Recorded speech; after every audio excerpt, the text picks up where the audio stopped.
others are above. Just to give you a quick summary is that state officers are at 45th percentile.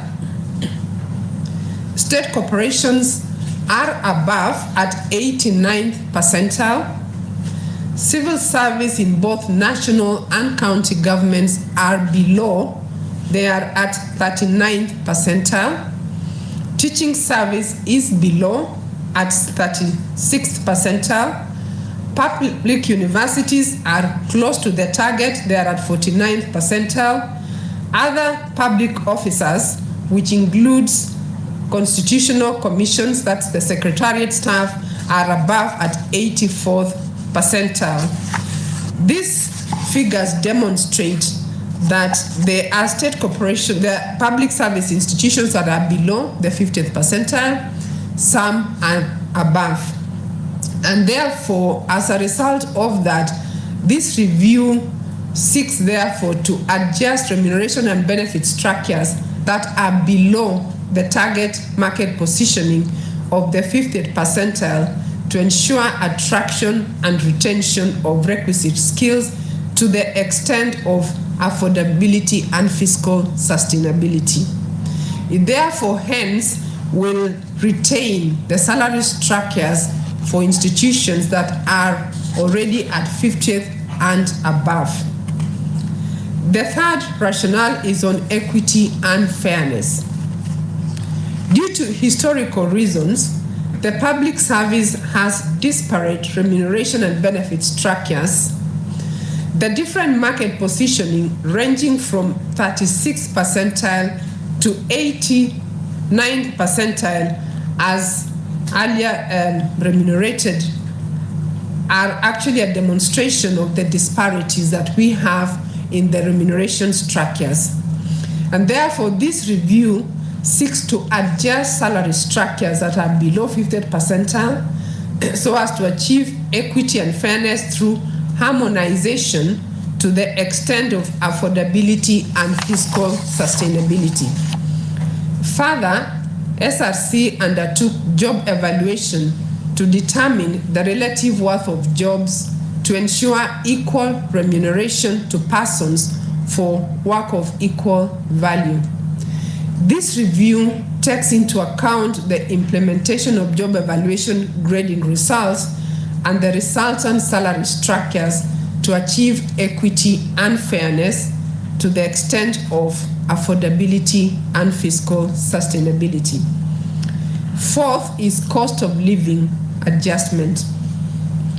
The review cushions against loss of purchasing power arising from the erosion in the real value of remuneration and benefits to the extent of affordability and fiscal sustainability. 5 is legal compliance. The review ensures compliance with the statutory minimum wage. Ladies and gentlemen, allow me now to speak about the salient features of the third remuneration review cycle.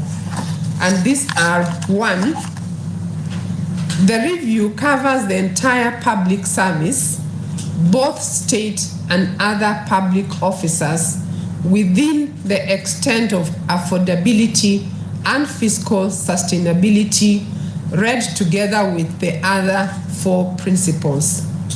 Number 2, the average increase is 7 to 10% over a 2-year period, inclusive of the existing notch increase, which averages 3% annually.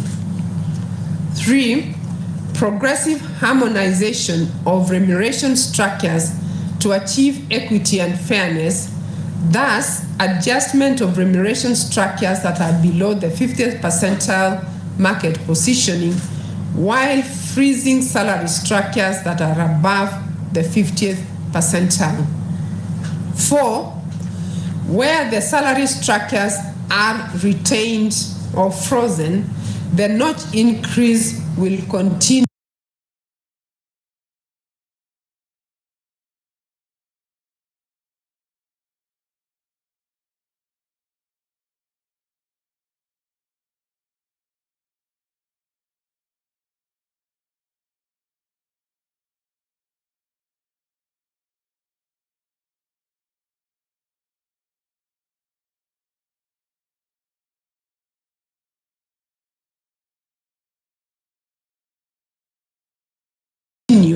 has budgeted up to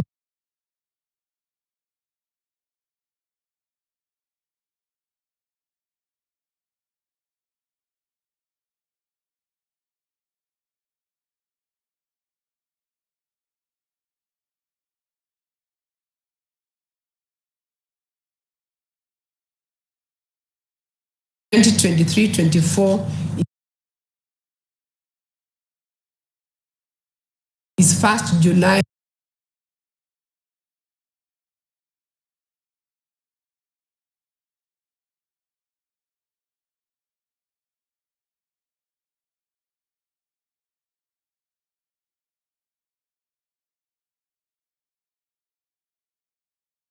2023. So let me now speak about the implications of the review on the wage bill, starting with the budget implications. So pursuant to the constitutional principle of affordability and fiscal sustainability, SRC engaged the National Treasury. I will quickly run you through how it is distributed.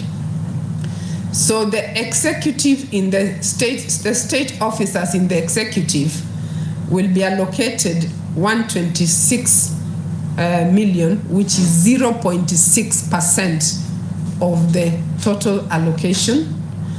Parliament state officers is 78 million, which is 0.4% of the officers is 305 million, which is 1.4% of the allocation. County state officers is uniformed and disciplined forces 4.5 billion, which is 20.9%, and other public officers 745 million, which is 3.4%. So that is the budget allocation, which we shall provide you with those numbers later, and you will see the details.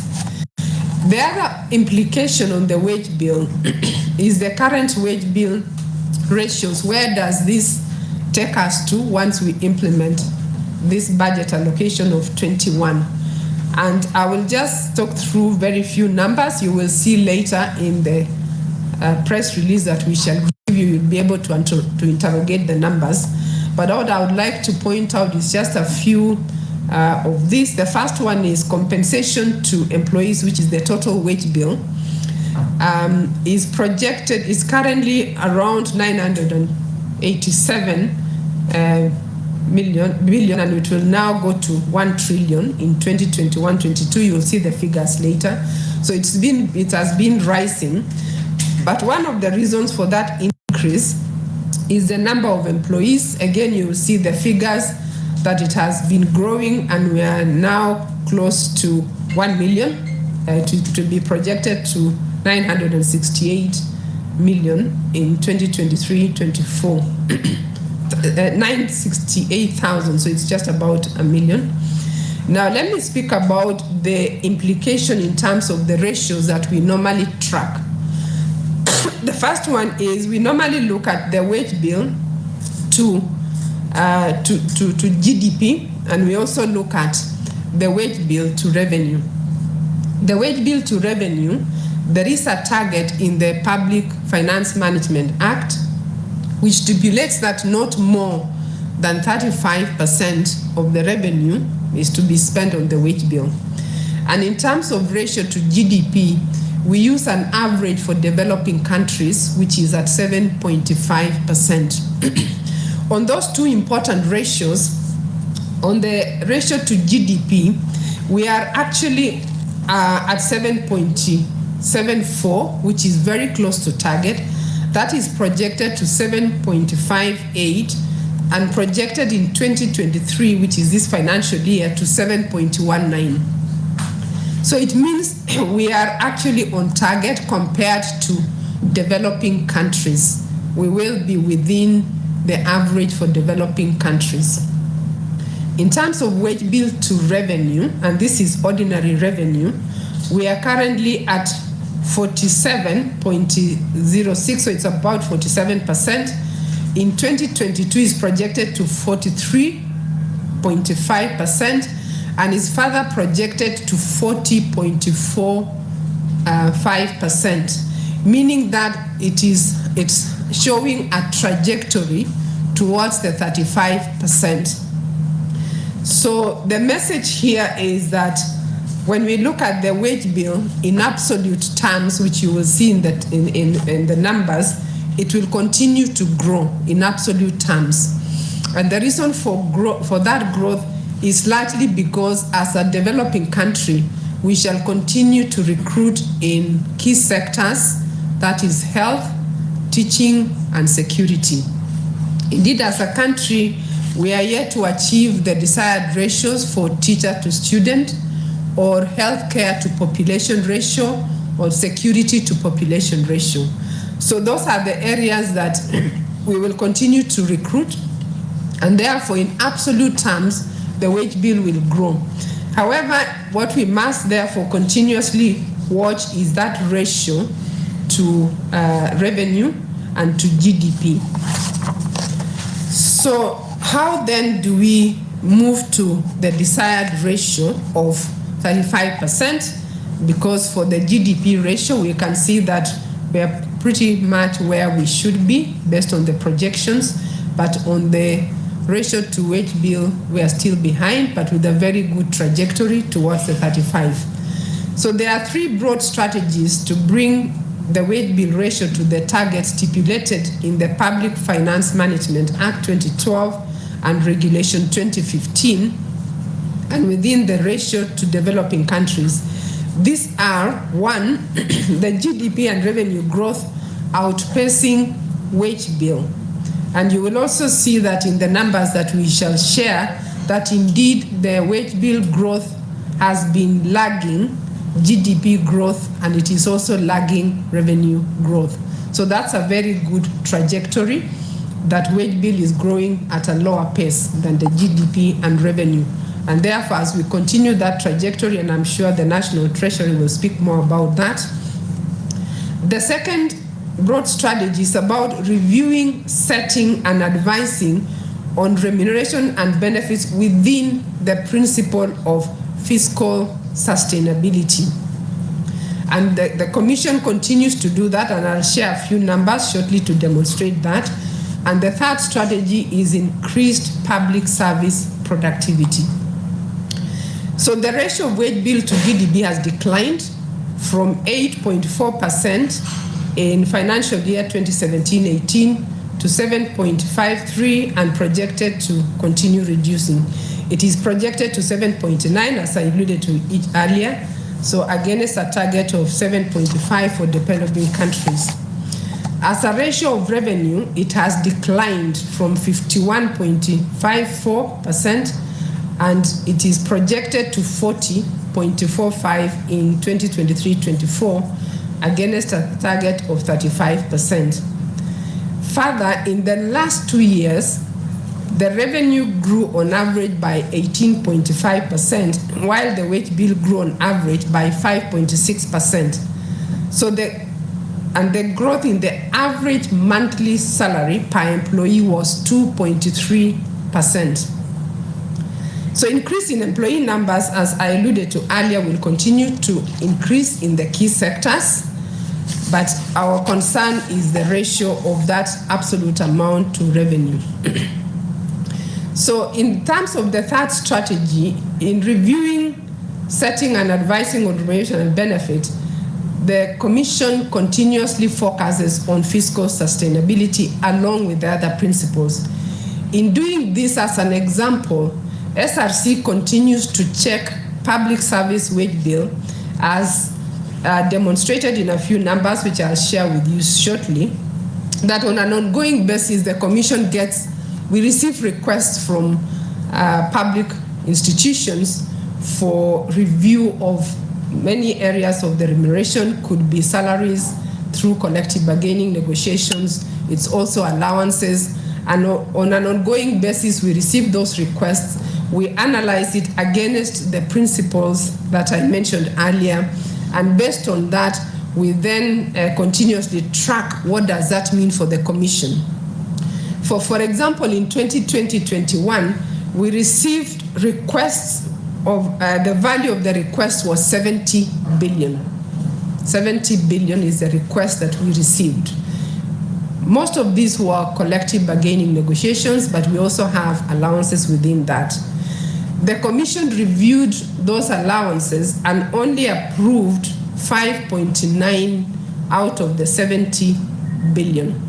So it means on that year, the approval was just 8% was approved. In 2021-22, the Commission received requests worth 20.5 billion and only approved 2.6, which is 13%. In 2022-23, we received requests of 8 billion and only approved 4.2, which is about 52%. So in total, just for those 3 years, the Commission received requests worth 98.8 billion and only approved 12.9 billion. So that goes to demonstrate how the Commission is continuously ensuring that the wage bill is not outpacing the revenue of GDP growth by continuously applying the principle of fiscal sustainability. The third strategy, which I talked about, is labor productivity. Kenya's labor productivity remains low compared to other countries. According to the International Labour Organization 2021 statistics on labor productivity, Kenya is ranked at number 151 out of 185 countries globally, and number 2 in Africa is 22 out of 46 countries. Improved labor productivity drives economic growth, which results in higher revenue and in turn improved wage bill to revenue ratio. A collaborative effort is required in public service to drive productivity as a key enabler towards achieving the wage bill to revenue ratio of 35%. So ladies and gentlemen, allow me now to speak about the final part of our review, which is addressing allowances for state and public officers. In 2021, SRC commenced a process of streamlining allowances to achieve transparency, accountability, equity and fairness in remuneration, and to ensure affordability and fiscal sustainability of the wage bill in the public service. In phase 1, which was implemented in the last financial year, 3 allowances ceased to be payable.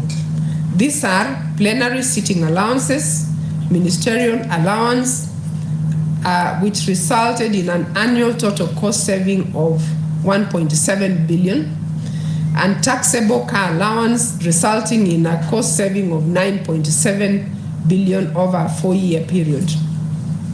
SRC has now completed phase 2, in which 4 allowances have been reviewed, set, and or advised as follows.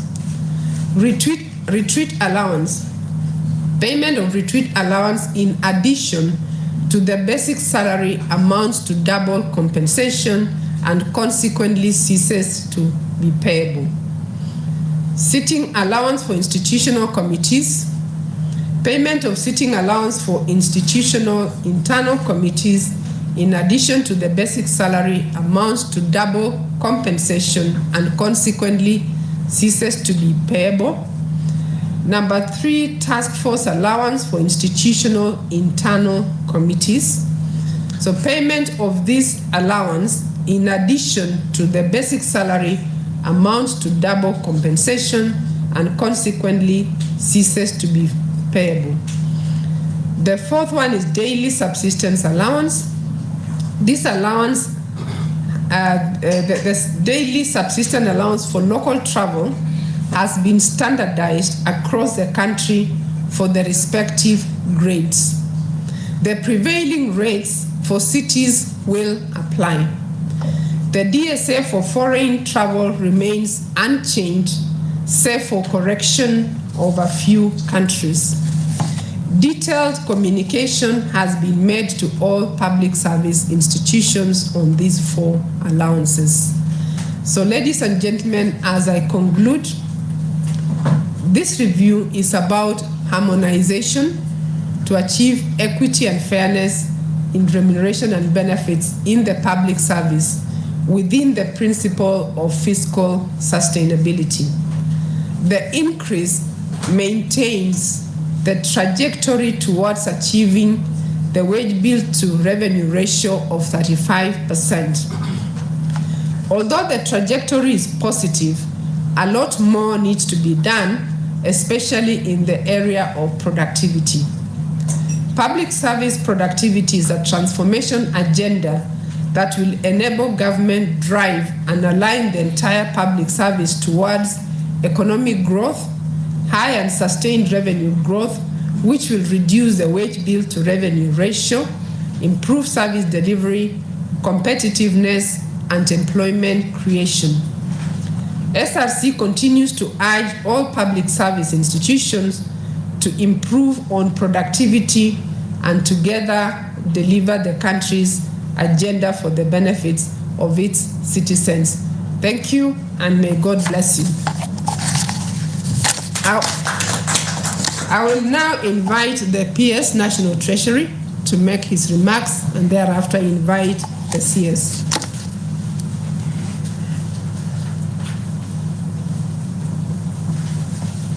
Thank you, Madam Chairperson, CEO of SRC, board members and staff, and members of the media. Good morning. I'm Jambo. Assalamu alaikum. I'm not going to dwell on the subject matter for today because CS is going to speak about it. But because I have the media present here, maybe take a few minutes to give some updates from the National Treasury. Let me indicate that I think today is 1 year since we went through the general elections. 9th August, today, so we are exactly 1 year old. It took a while for this government to be formed. CS has been in office for about 10 months, I think myself about 7 months. And we have had an environment of uncertainty, many shocks. You know, every general election has its own uncertainty. Then we had lagged effects of COVID-19, and then effects of Ukraine-Russia war, and domestically climate shocks. In that environment, it has been a bit difficult, but I have some good news to report that we closed the financial year, fiscal year 2022-23 on a very positive note, having collected and disbursed a total of 3.24 trillion shillings out of the revised estimate of 3.62 trillion. So that's an overall performance of 90%. And it means we didn't collect only 380 billion of the target, despite that difficult environment. And of that collection that we made, we did the following. We disbursed 100% of equitable share to counties, amounting to 400 billion. That also included arrears of 1 month of 30 billion that were incurred in July because it was not paid in the previous year. And so we paid 100%, including lagged 1 month for the year. We disbursed also the entire amount of allocation for National Government Constituent Development Fund, that's CDF, of 47.2 billion. We funded all arrears for cash transfers to orphans, vulnerable children, totaling 16 billion. And we have a directive from the Secretary President that this will have to be paid together with salaries or even earlier than salaries. We have started the month of July. And we have done well in fully paying our debt service. We are on course and we have not defaulted. We don't intend to default. And this month of July, we even paid heavily on external payments, including a major loan of about 63 billion to Exim Bank of China. Given the challenges of mobilization, we had an unfunded amount of about 77 billion that forms pending bills, which CS has given directive that it becomes first charge of every accounting officer. And all MDS have been directed to prioritize payment of pending bills, because this government is not going to tolerate accumulation of pending bills. No accounting officer will be allowed to incur new commitments without clearing existing pending bills. And next week, CS will be gazetting a pending bills committee to look at the historical pending bills. And I think I got an SMS from the clerk of the National Assembly, who told me, and I think he sent to CS, that we closed the year 2023-2024 having settled most bills, including members' constituency items and mileage claims, which is unprecedented. He also went ahead to say that National Assembly closed the year with the least amount of pending bills in the last 9 years. And finally, I want to talk about pension payments. We have continued as a government to uphold commitment to welfare of our public service employees, retirees, and pensioners. And the year that just ended, we've successfully met our commitments to the Public Service Superannuation Scheme, the PSS. We remitted employers' portion of contributions, and this reinforced sustainability and stability of the crucial pension system that was launched on January 2021. While members of the scheme contributed 11 billion, the government contributed 26 billion. Moreover, the government has demonstrated its unwavering commitment by disbursing an amount of 51.6 billion under the all-defined pension scheme towards lump sum payments of pensions. Additionally, the government has diligently maintained the timeliness of monthly pension disbursements to the 328,879 pensioners currently enrolled in the pension payroll. As of 31st July this year, all monthly pension payments have been distributed promptly. Notably, the government has disbursed an amount of 65.51 billion for monthly pensions during the fiscal year 22-23. This demonstrates our resolve to provide financial relief to pensioners who have dedicated their careers to public service. We understand the significance of these payments in maintaining the dignity and livelihood of our retired public servants. Furthermore, effective July this year, the government has implemented a biannual 3% increase to the pensions paid. This enhancement reinforces our commitment to enhancing the well-being of our esteemed pensioners in the face of evolving economic circumstances. Finally, I want to say that in the current financial year, the National Treasury will re-engineer the pension payment system by implementing an end-to-end enterprise resource planning solution that will fully automate the entire pension payment process as part of the broader government digitization transformation agenda. This development is expected to transform the public service pension ecosystem with a view of drastically reducing the turnaround time for settling pension claims for retired public servants while enhancing pensioners' customer experience.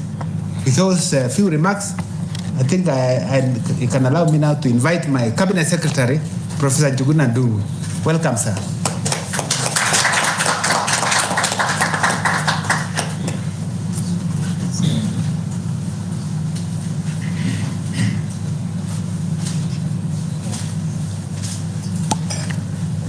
Thank you very much, PS Dr. Chris Kipto. Thank you very much, my dear sister. Nagich, we are always in constant communication.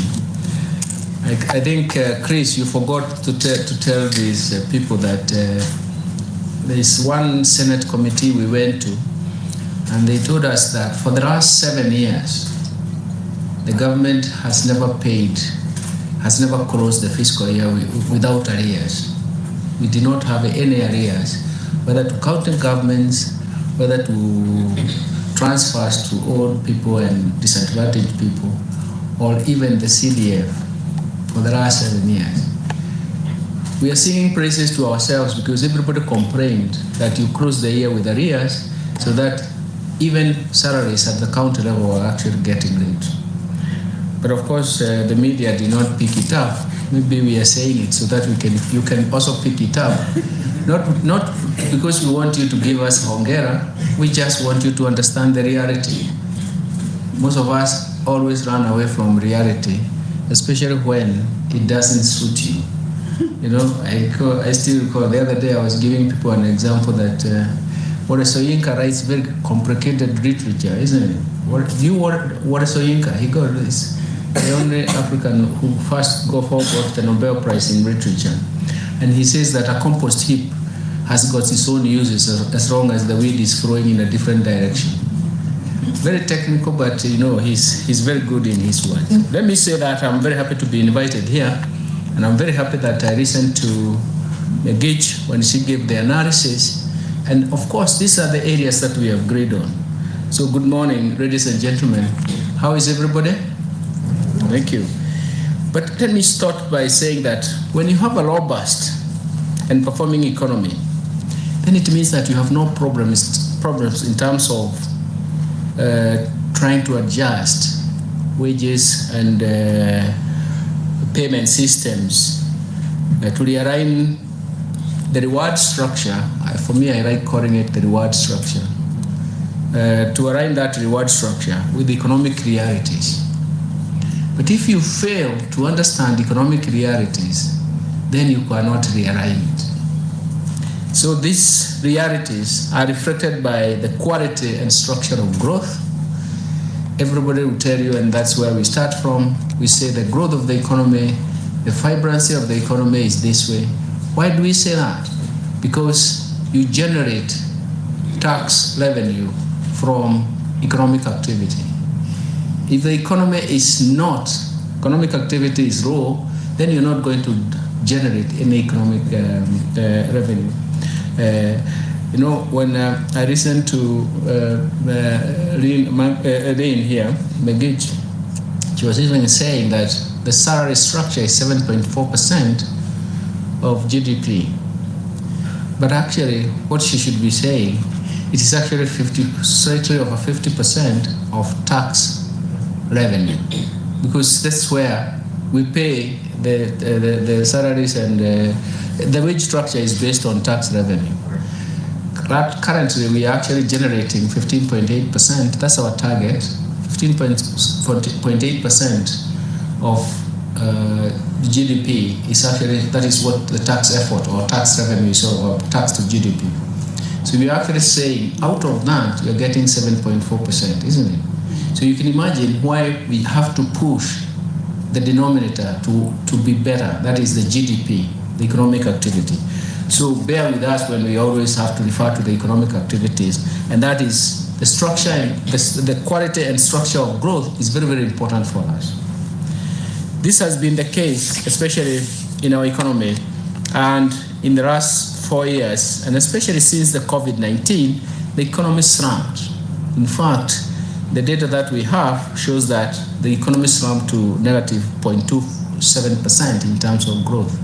So you can imagine then becomes quite like a whole issue of a very severe recession.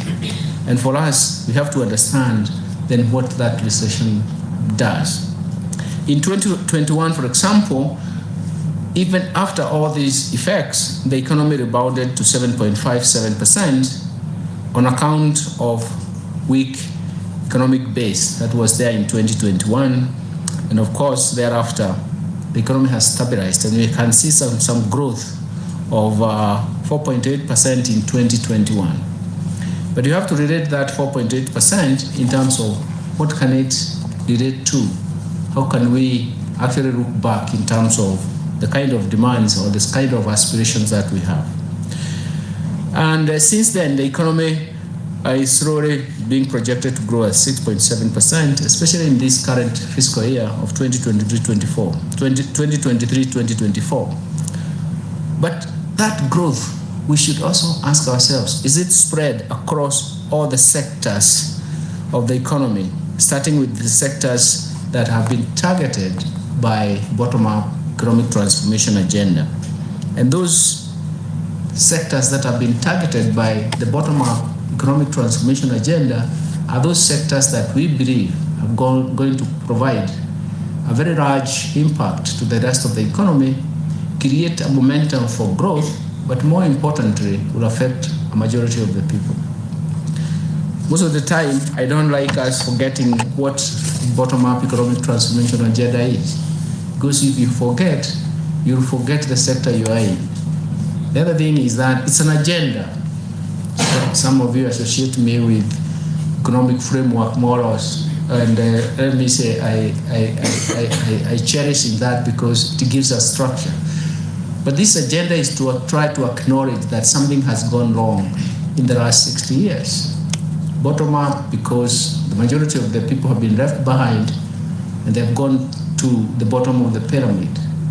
In some cases, you show that they have actually gone into abject poverty. Early last year, I was doing some work on poverty, growth, poverty, inequality, and redistribution in African countries.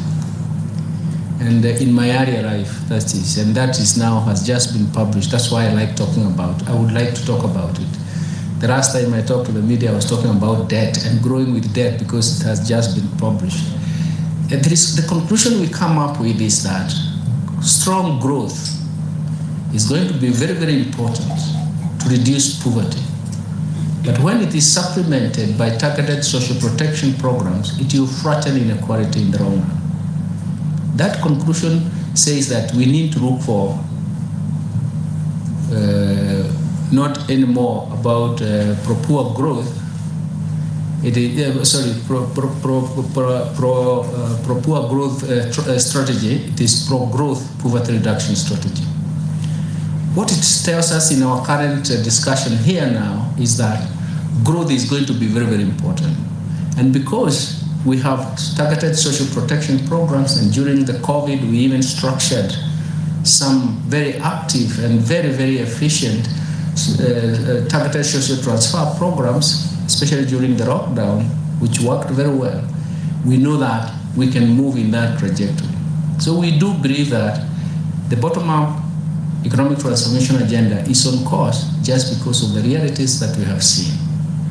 Those realities is that if we don't grow the economy, then we cannot have economic transformation. We cannot lift those at the bottom of the pyramid if we do not look at the sectors that benefit them more and actually create a momentum for future growth and future potential for growth. And it is an agenda trying to say the quality and structure of growth becomes quite problematic.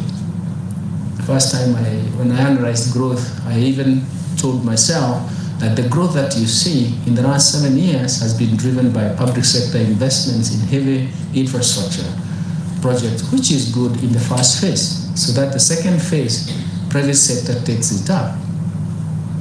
But public sector growth does not make contribution to tax revenue, isn't it?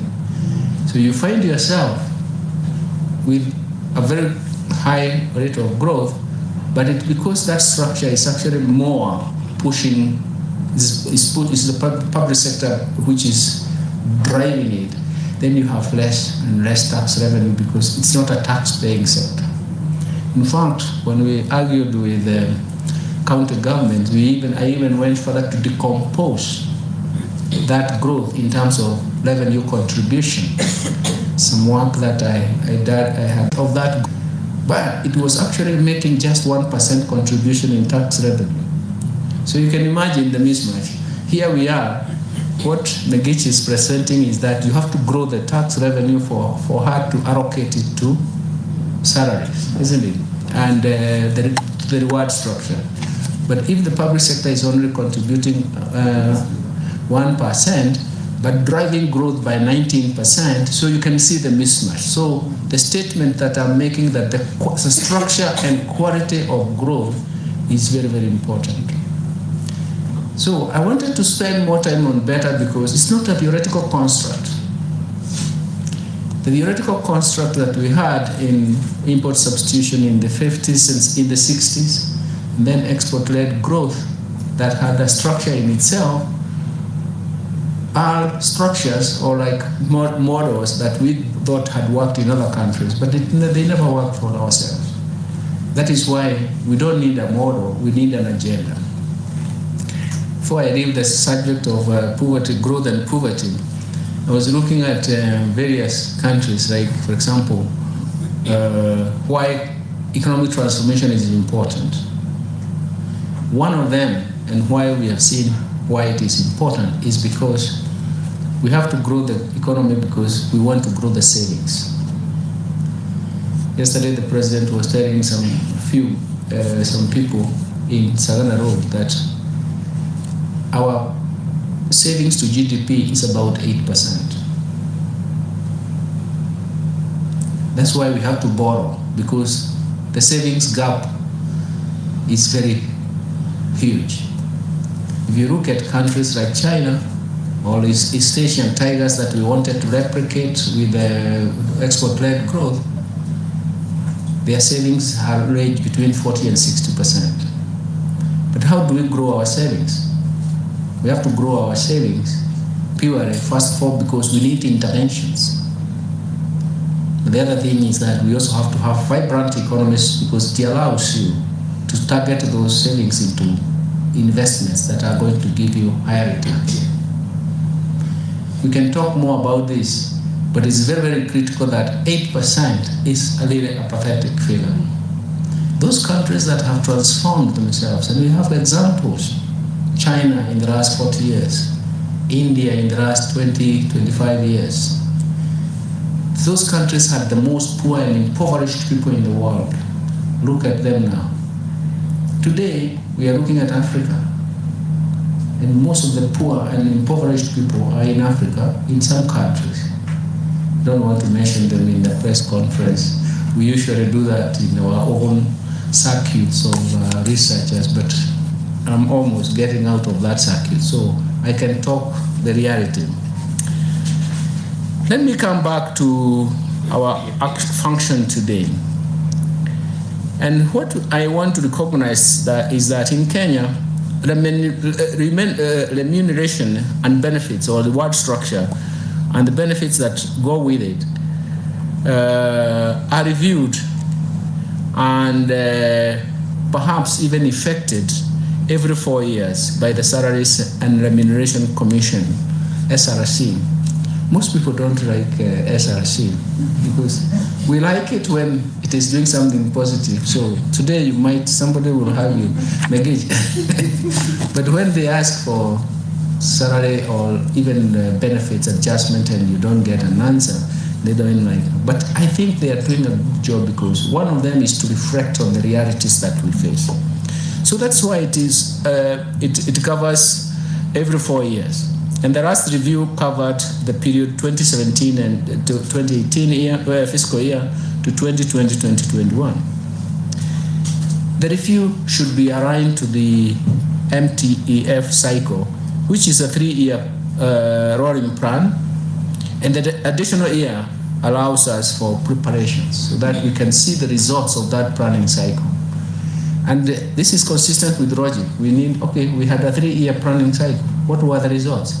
We need also to have 1 year to understand whether we managed to achieve what we had targeted. The last 2 reviews were undertaken in consultation with the National Treasury to always ascertain the affordability and sustainability of the reviews. Because you can conduct a review, but there are no resources. The reality must come. The reality must hit you. I say this because most of us have households, isn't it? The reality starts even from the household. So the government is also just like a year to 2024-25. It's not any different. From the inception of the current review cycle, there have been consultations between the SRC and the National Treasury. And due to the performance of the economy, the National Treasury advised SRC that due to poor performance of the economy, which in a sense is saying that we generated less and less revenue, and especially in the last 2 years, then salary structure review should be frozen for those 2 years to allow for the economy to improve before we can actually effect any steps, positive steps. The agreement between the 2 institutions was that at the end of the first 2 years, there would be a review based on the economic indicators of the national economy to ascertain whether a review would be feasible and affordable. The SRC advised the public service on a salary structure freeze for the period of 2021-22 to 2022-23, and after 2 years that have lapsed, SRC re-engaged with the National Treasury on funding for the review of the 2023-2024 fiscal year that will run up to 2024 to 2025. The National Treasury considered and made budgetary provisions at the 2023-24 budget to the tune of 21.7 billion. A similar amount has been projected for the financial year 2024-2025. This is a 2.1% increase on the current wage bill that stands at 1.10 trillion. Madam Megich actually put it in terms of the GDP, isn't it? Which starts by telling us then what happens when the GDP doesn't grow. Which tells us when you have negative shocks that are either exogenous or endogenous, then you know you're not growing the economic activity, and then you're going to have massive problems. The National Treasury appreciates the fact that this is not what SRC would have required, but they have considered the slow economic recovery of the economy and the economic structure. They have looked at the structure and quality of growth, and they have listened to the National Treasury. And so the National Treasury has requested SRC to review what we can do within the available budget and how we can distribute it. And that's why she took a bit of time to go through the distribution. I'm sure you question that distribution, but it has its own logic and it has its own way of doing that. For us, we wanted to have a board figure. But for you, the most important point to make, to take, is to know that the 21.7 billion is adding to the wage bill. So the whole issue is, can you afford it? Can the National Treasury afford it? You are adding to the total wage bill. And that is something that you should carry in mind. It is not something, and it's going to be, as soon as you put it now, it's going to be there in perpetuity, isn't it? There's no time you come and say, please remove the 21.7 billion. Now that, no, it will be there for a long time, so we have to continue budgeting it. And we are budgeting that for this year, and the similar amount for the next year, because we are conscious that we have to come down to the realities that the public sector workers are suffering just because of the shocks that have hit the economy. Some of those shocks were supply related. Shocks have also their scarcity value that raises domestic prices and tend to raise relative prices even faster, because scarcity value, chasing power of income, and everybody has been in that subject matter, should be much higher than 2.1%. But however, we are considering the circumstances that face us. We are considering that the National Treasury what it can do for now, and what it can actually then say, if we are doing this, let us put ourselves into that structure and grow the economy. And that is the base that all of us will be watching. So the provision, therefore, is largely to address harmonization of issues of public service delivery structure that is going to improve service delivery and become more efficient. I'm sure some of you will be asking, even with those small increases, can the country afford at this time? But there are not very many who ask those questions. There are very many who believe that the government should afford anyway, but I think that is not the reality. The reality is it may not afford. We are all struggling with the economic recovery. We are trying to push the economic recovery in different interventions. And you've seen some results are showing up, but some others are going to take a long time because there are a lot of measures and policy designs and interventions that are required to bring down the cost of living. I always used to argue many years ago that a policy shift, a policy proposition takes a bit of time to navigate or reverberate through the economy to give you the results you want. So it's something that we want to get to wait for some time. So the whole issue is, can the country afford? But I would like to assure you that the economy is on the positive trajectory. The kind of framework of policies and targeted interventions that we have taken is to show that we want to make sure that the economy recovers and recovers very strongly, starting with sectors that we believe are going to provide us with that impact, the initial impact, but after that, the momentum for growth. And these measures have been put in place and are expected to spur the economic growth, leading to increased revenues across. And then it means that once there is vibrancy in the economy, then it means that the revenues will increase. The bottom-up economic transformation agenda recognizes that this has targeted, or it can cover some sectors in the initial phase, which have the largest impact in the economy. And once they have, if they have the largest impact, then they are going to generate more tax revenues, and we can grow the economy. Government depends on tax revenues to grow the economy. When there are gaps in that revenue, that's when government has to borrow. Borrowing is actually to close the gap. Borrowing shows the inadequacies of the available resources. So in a sense, the anticipated performance to support those expenditures is actually dependent very much on how the revenues, economic vibrancy, is going to generate revenues. Don't forget, as my PS, Dr. Chris Kipto said, when we incur debt, we have to pay that debt. So in a sense, we have to make sure that we direct the debt that we incur into productive areas so that it can give us returns, to give us the future capacity to service that debt. You cannot fail to pay your debt in Kenyan Constitution. That's why the first charge is actually to pay debt. You cannot fail to pay debt. You cannot default in debt or on debt in Kenya. It is a constitutional issue. And so that's why we have to make sure that once we borrow, we have directed that particular debt into areas that can help us grow the economy so that those returns on the growth can help us pay the debt. We have an expected growth of 6% in 2023, and we are sure we'll be able to afford the 21.7 billion and remain sustainable in the medium term. And we do believe that will also create some impact for that momentum.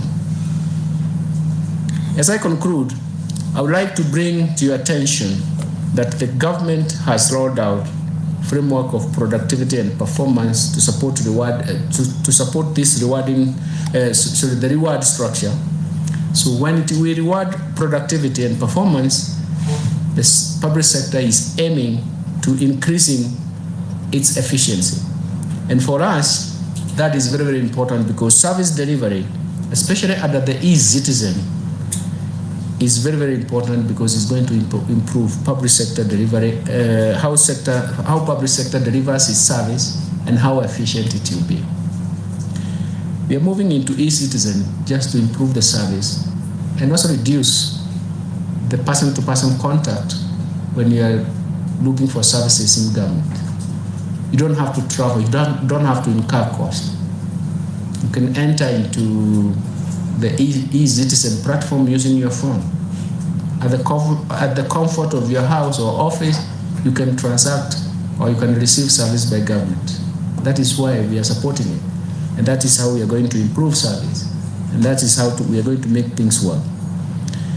Once this improves, we do believe that at the institutional and individual levels, we will see the significant improvement in this area of public service.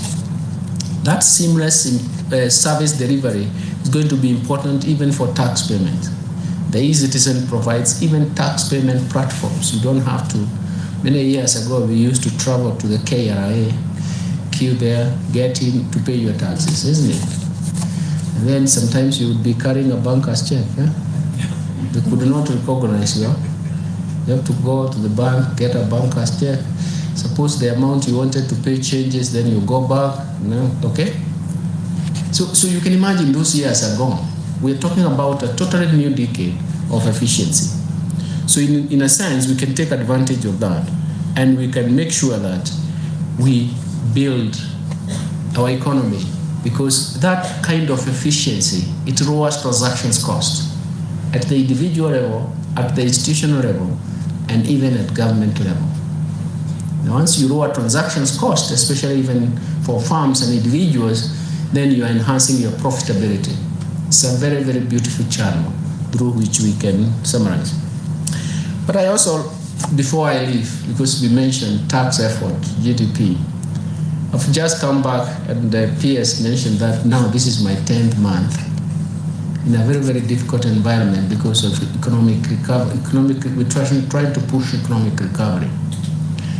But just to give you a glimpse of what I said, during President Kibaki's time, and that is the last time I was in government, of course I stayed a bit, tax to GDP was 22%.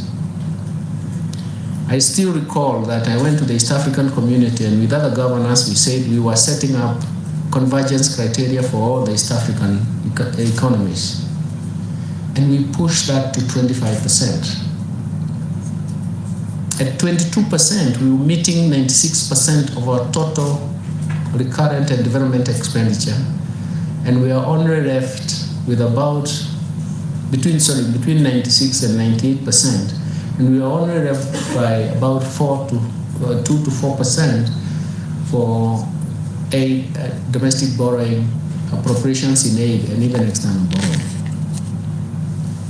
I've come back, and I started by looking at the data. We had dropped that to 13.7%.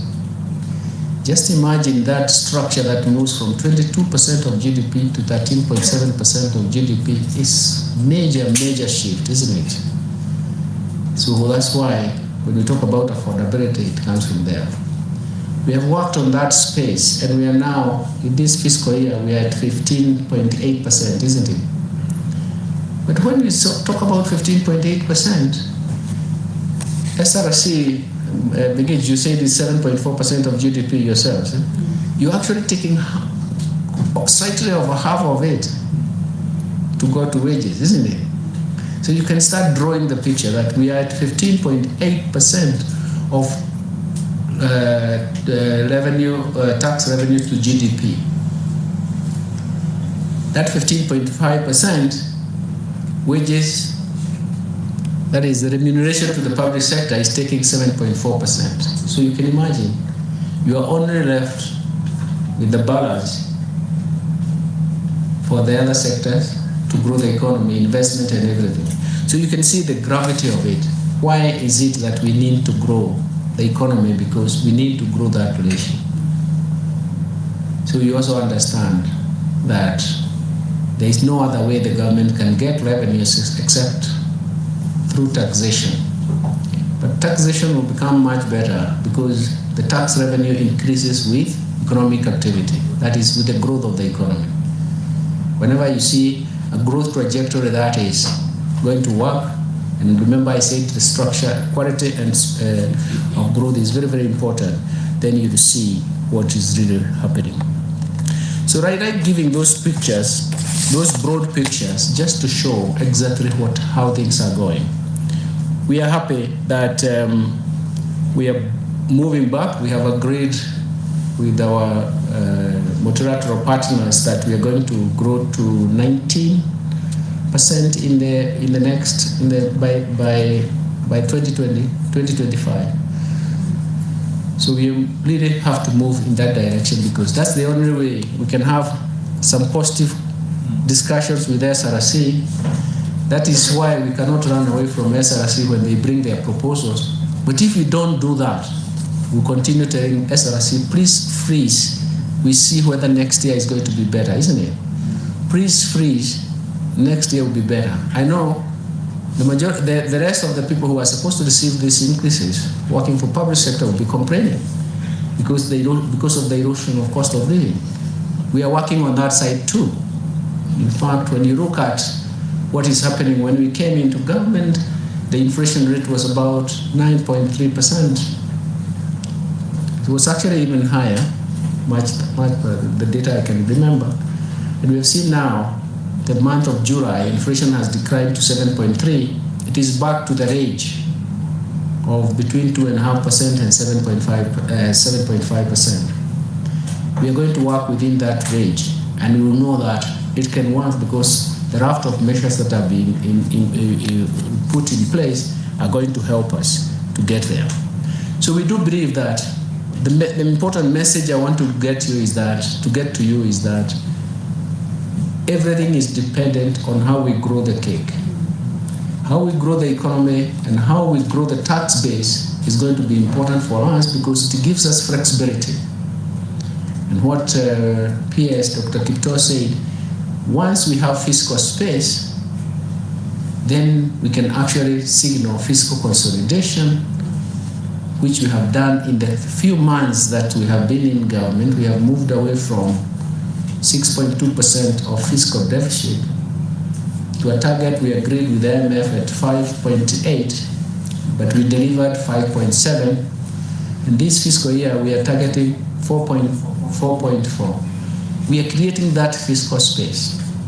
It is moving on to give us the fiscal consolidation that we desired.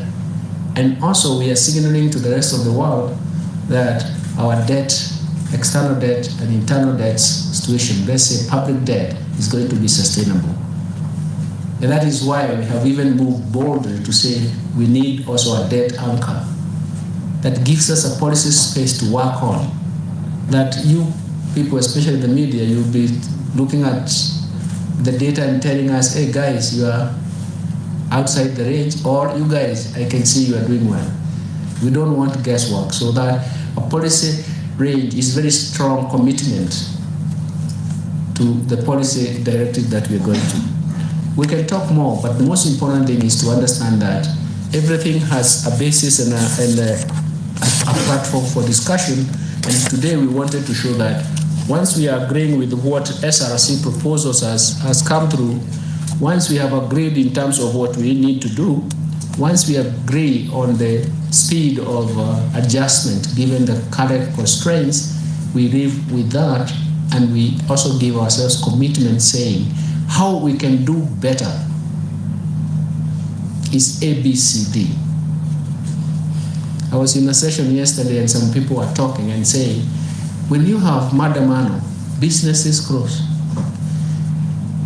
During the COVID, when there was lockdown, I argued that there are people who, if they don't wake up and go to work, there's no food on the table, isn't it? That population is still there, isn't it? So you can imagine how we fought lockdown, but how did we fight lockdown? Government provided transfers because it is for a short time to contain the spread of the disease. So essentially, let us not bring artificial lockdowns, okay? Because somebody will go hungry. A border rider cannot go to town because the border can be bad. Don't think it's magic. No, it's not. This is the reality. That dent you have to pay. The border will have to pay the loan to whoever has financed it, isn't it? So that day he's zero or negative because he needed to pay but didn't bring. So he has to work extra weeks or months to even recover that. So these are realities. I don't know why most people don't even write about these realities because I don't know. I live in the real world myself, and I always try to inculcate that idea that I live in the real world. And any analysis that I do or propose is actually getting from the reality and trying to see how can we do better. I've talked for weeks and months with my dear sister here, and at times we were almost going to fight it out, but we realized all of us are facing one common denominator, the reality, isn't it? And we did agree. That's why when we come here and we are smiling, don't think there were smiles before. The smiles came to say, you have understood the reality. We are all looking at one cow. We can have different adjectives, but it's the same cow, isn't it? If it cannot produce adequate milk, we know what we should do to feed it properly. And that's what we are going to do. That's the commitment we are going to deliver. Thank you very much, ladies and gentlemen.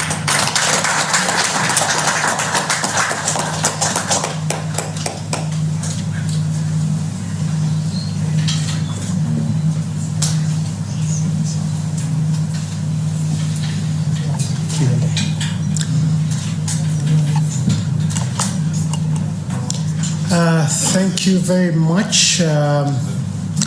Members on the high table, right now we want to go to the final phase of this press briefing. Q&A, question and answers. So members of the Fourth Estate, this is your opportunity. You've heard from the Salaries and Remuneration Commission, you've heard from the National Treasury, you've heard figures being banded over to you, and you want to ask questions. This is your opportunity. So this is how we're going to do it. We will have a set of, we'll try to do this at maximum 3 rounds. Keep your questions very brief so that we can have an opportunity for everybody to ask at least a question. So first 3,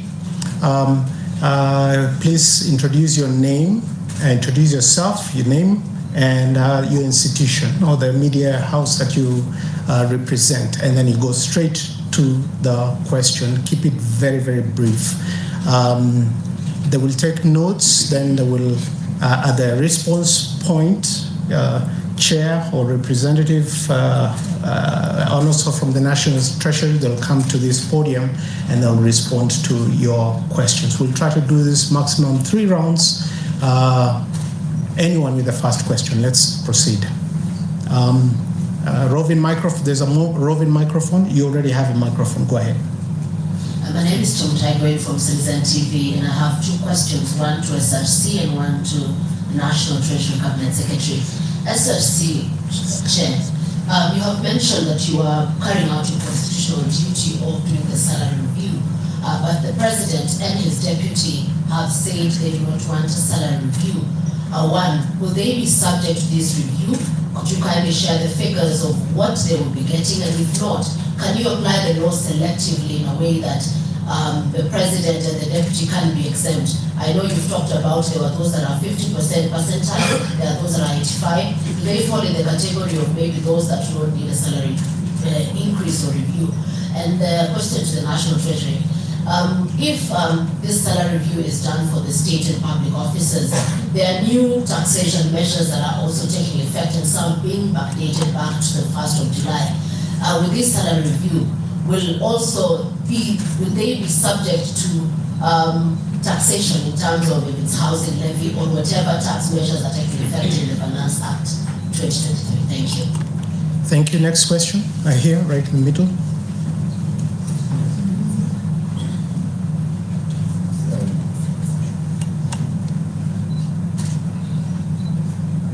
Good morning, my name is Peter Mburu from Daily Nation. Also 2 questions, one to SRC and another to the Treasury CS. On SRC, I just want to understand the jargon behind percentile. So when you say that in teaching it's 36% percentile, and you're targeting 50. So in terms of a figure, what are you looking at? Is it a salary of moving from what to what?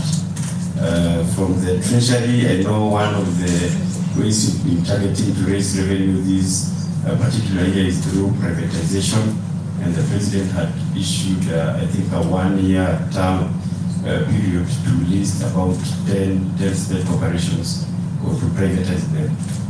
What is the progress on this? Thank you. Next. Any other question? Or on this side?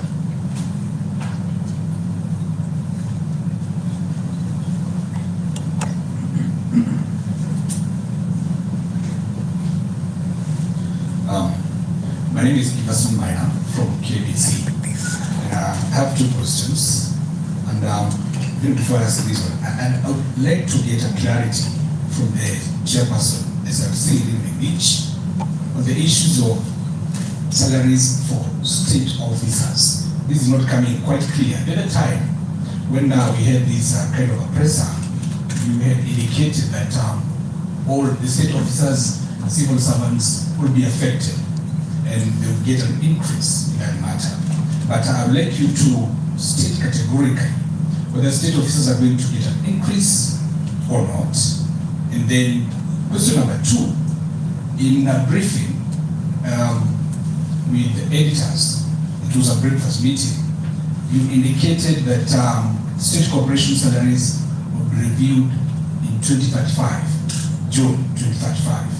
But it's now clear that you have some 700 million shillings for public officers. I'd like you to state which state corporations and agencies for that matter will be affected in this situation. And then finally, are you also planning to review commuter allowances? Because we understand that VAT on fuel has increased. Thank you.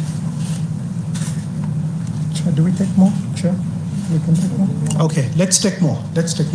They are taking notes. I see a question right there at the back. My roving mic.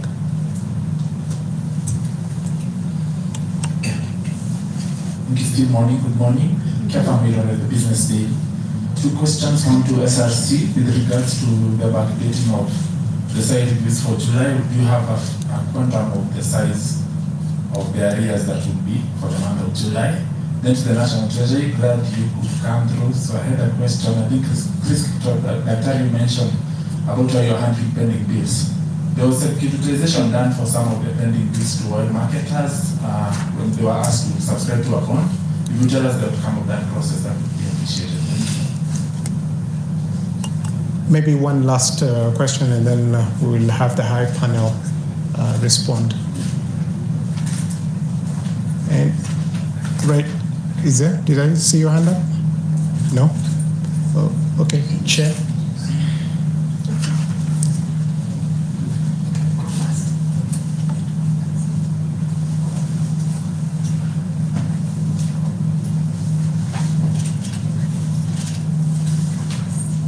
Right, the first question is about, from Chemtaigo in, we asked about the Deputy President.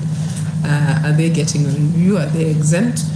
The answer is that yes, we have reviewed for all state officers. I will want to combine with another question that says, can we be very specific on state officers? You will see that there is a review for state officers, and they have already been gazetted, Tony, I believe. So you can actually access and see the specifics. So there is a review for state officers as well. The president and the deputy president, their salaries have been retained from where they were previously. The second question is, what do we mean by 50th percentile? I want to just use an illustration. If you've got 5 organizations, I'm using 5, and one organization pays a certain salary, probably 50,000, another one 60, another one 70, another one 80, another one 100. So we take the company in the middle. That's 50th. So it's not a median, because median would mean you take the total amount and calculate a statistical median. But percentiles means you take the position in the market. So we are at a position of 50th percentile. It's the middle position. So you then pick the pay that is that falls into that position, which is the 50th percentile. State corporations, most of them will be frozen because they are at an average of 89th percentile. But remember, what we have given you is an average. It doesn't mean they are all at 89th. Indeed, there are state corporations that are below 50th. So the amount that you saw there that we shared earlier means that for state corporations that are really way below, then there will also be a review on a case-by-case basis. Can we specify at this point which ones we can share later if we need to, but actually that's the message, that for those that are way below, there will be a review. Commuter allowance is being is this being reviewed? No. The reason is a question about affordability. Yes, we do acknowledge that cost of living will impact all elements of remuneration, including commuter. However, we've been taken through the economic realities by the CS. So going by the realities on the ground, we cannot afford to make that review. Then the issue about backdating to 1st July, what does that cost? So if you take that figure as an annual figure, you can divide, get your monthly, then you can see what it means to backdate. So it is, yes, it is being backdated to 1st July because that is the effective date. And that is it for SRC.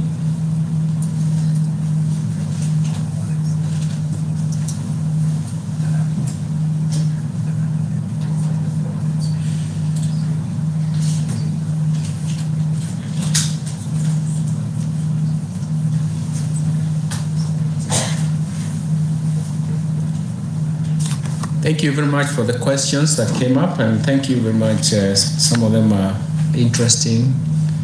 And I start with, is it Chapter? Yes. And you talked about the finance bill. Of course, when a matter is in court, we don't go discussing. But the most important thing is to understand what is the finance bill. Because this year is the first time, and that is even what the president said when we were at Sagana State Road. For the first time, we had more debate on the finance bill. But I would like you as media to go out there and tell Kenyans what is the finance bill. First, it contains policies and measures that are going to be implemented in the fiscal year. Those policies and measures, and even reforms proposed, sometimes will require revenues. And the totality of, then the final point is that it arranges how government expenditures and investments in the period are going to be financed. So in a sense, everybody looks at the taxes, but forgets that there was an arrangement of revenues and expenditure patterns, because this is where fiscal policy works. Everybody now focuses on taxes that were raised, but there were taxes that were scrapped, levies that were scrapped, taxes that were lowered, isn't it? In the same finance bill. That's why I found, I wouldn't want to comment, I found even my church saying that we should withdraw. What about, I mean, that is extreme.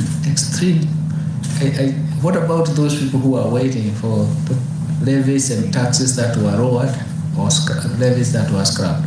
But the bottom line, let's come back. What is the reality? Once we move out of court, the Finance Act is a law. And it governs you for the fiscal year from 1st of July to 30th of June, isn't it? So everything is inclusive and everything must be done within that period. But we want to support that because we want to support the finance bill because everybody participates. This year we had the most participation. I don't know how many sessions we went in public participation. So in a sense, what we actually portrayed there was actually what the public wanted us to put in. The second thing is privatization. Thank you for that question. The privatization bill is in Parliament, and still we are still waiting for that to pass through. We did make sure that the propositions are clear, that we can have diverse ways of privatization. But what is privatization all about?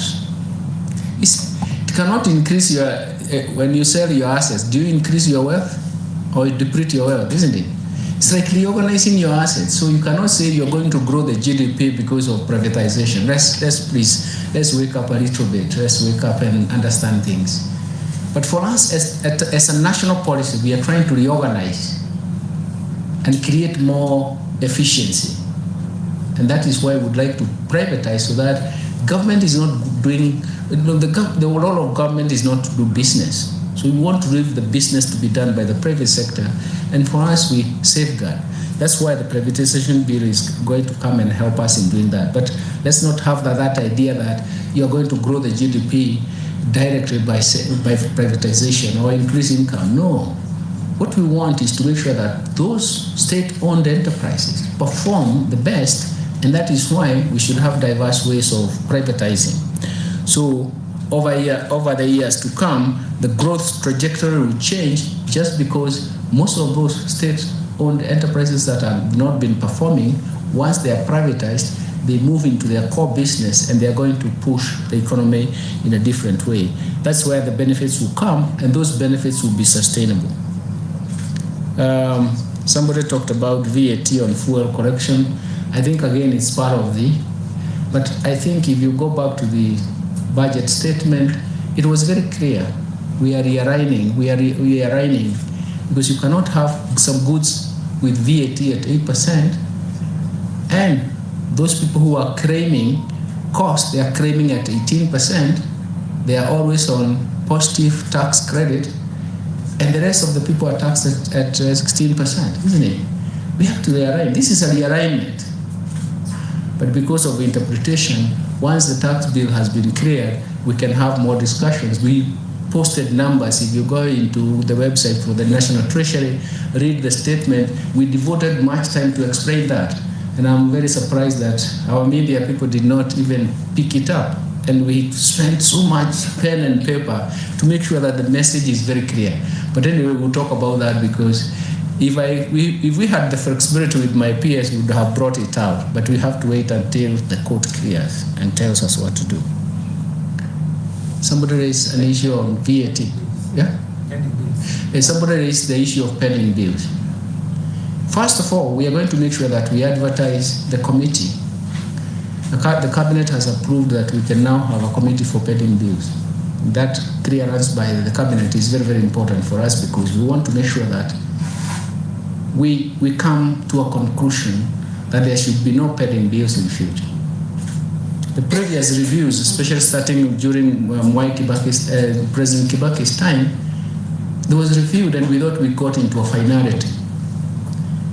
And then we realized that actually, until they are verified, and that's what our law says, there's no way we can, but we want to stop this.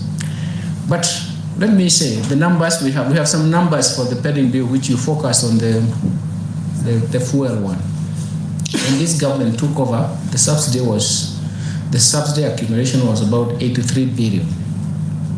And we struggled to pay and we stopped the subsidy because as His Excellency the President said, there's nowhere you can subsidize consumption because we don't know when you can be satisfied, isn't it? When I was teaching economic theory, when we want to model consumption behavior, the first thing is to make an assumption that you're not satiated, isn't it? That is, there is no satiation. That is, you are not oversaturated with consumption, isn't it? So you can get more. More is preferred to less, isn't it? So you can imagine if you're subsidizing consumption and everybody wants a higher consumption level, isn't it? It cannot work. And secondly, it's not a production process. When you subsidize input, you know you expect production at the end of the seasonal cycle. So by the time that decision was made, we had 83 billion and we continued to help reduce it.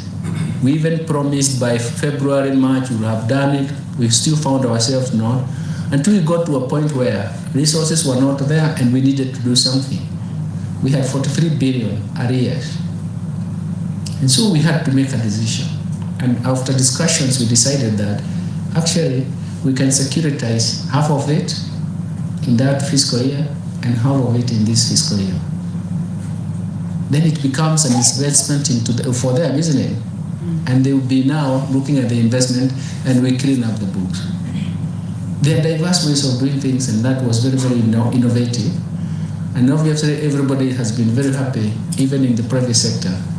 But I have seen some comments in the media that I said, my friends, I think you should invite us to explain, rather than make comments that intolerably true.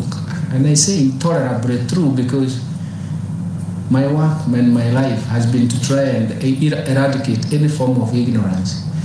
So you should clear with us, because you write something that somebody does not look at it and say, I'll never read that paper again, or I'll never read that article. So some of them were intolerably not true, But the bottom line is that it is innovative. It has solved the problem.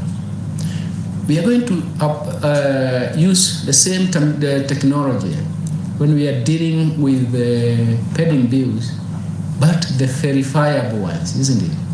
Because just like we said, you cannot always have the resources that you need at the time you need them. We have to grow the economy. But for us to grow the economy, even the pending bill is a drag, isn't it? Those people who are old, and even us who have the debt, we feel the drag. So we have to solve it, and that's why we need to solve it and then close that chapter and move on. I'm sure I've covered everything. Thank you very much and good morning.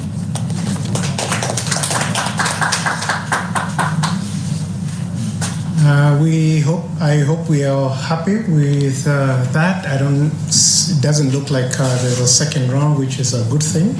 It means the media has understood. That brings this presser to an end. So what I can already say is that the SRC press release is available. So if the registration desk, you feel free to grab a hard print of